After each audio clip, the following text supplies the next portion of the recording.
To promise land property. ನಮ್ಮಲ್ಲಿ ನಿಮ್ಮ ಪ್ರಾಪರ್ಟಿನ sale ಮಾಡಿಸ್ತೀವಿ, ಪರ್ಚೇಸ್ ಕೂಡ ಮಾಡ್ತೀವಿ. ನಾವಿವತ್ತು ನಿಮಗೆ ತೋರ್ಸಕ್ಕೆ ಹೋಗ್ತಿರೋಂಥ ಪ್ರಾಪರ್ಟಿ ಎಲ್ಲಿ ಲೊಕೇಟ್ ಆಗಿದೆ ಅಂದರೆ police layout 3rd stage, IPS Nagar ಆರ್ಚಿಂದ ಕೇವಲ 50 ಮೀಟರ್ಸ್ ಅವೆಯಲ್ಲಿ ಈ ಪ್ರಾಪರ್ಟಿ ಲೊಕೇಟ್ ಆಗಿದೆ. Well developed and demanding area ಆಗಿರೋದ್ರಿಂದ ಕ್ಲಿಯರ್ ಡಾಕ್ಯುಮೆಂಟ್ಸ್ ಕೂಡ ಇದೆ.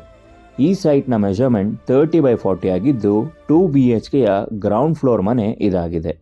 ಈ ಮನೆಯ ಫೇಸಿಂಗ್ ಸೌತ್ ಆಗಿದ್ದು ಇದರ ಡೋರ್ ಬಂದು ಈಸ್ಟಿಗೆ ಬರುತ್ತೆ. ಓನ್ ಬೋರ್ವೆಲ್ ಕೂಡ ಇರೋದ್ರಿಂದ ನೀರಿಗೆ ಯಾವ ತೊಂದರೆನೂ ಇರಲ್ಲ. Safety grills, granite finishing, Italian kitchen, wardrobes, cot ಮತ್ತು TV ಕ್ಯಾಬಿನೆಟ್ಸ್ ಕೂಡ ಆಲ್ರೆಡಿ ರೆಡಿ ಇದೆ. ಇನ್ನೂ ಯಾಕೆ ತಡ ಮಾಡ್ತಾ ಇದ್ದೀರಾ? ಈಗಲೇ ಈ ಕೆಳಗಿನ ನಂಬರ್ಗೆ ಕರೆ ಮಾಡಿ ಈ ಮನೆಯನ್ನು ಖರೀದಿ ಮಾಡಿ. ನ್ಯಾಷನಲೈಸ್ ಬ್ಯಾಂಕಲ್ಲಿ ಲೋನ್ ಅವೈಲಬಿಲಿಟಿ ಕೂಡ ಸಿಗುತ್ತೆ. ಮತ್ತಷ್ಟು ಮಾಹಿತಿಗಾಗಿ ನಮ್ಮ YouTube channel, Instagram channel, Facebook ಪೇಜ್ನ ತಪ್ಪದೇ ಫಾಲೋ ಮಾಡಿ. ನೀವೇನಾದರೂ ಮೈಸೂರಲ್ಲಿ ಪ್ರಾಪರ್ಟಿ ಪರ್ಚೇಸ್ ಮಾಡಬೇಕು ಅಂತಿದ್ದೀರಾ ಅಥವಾ ನಿಮ್ಮ ಪ್ರಾಪರ್ಟಿನ ಸೇಲ್ ಮಾಡಬೇಕು ಅಂತಿದ್ದೀರಾ, ಕೂಡಲೇ ನಮ್ಮನ್ನು ಸಂಪರ್ಕಿಸಿ. ಧನ್ಯವಾದಗಳು.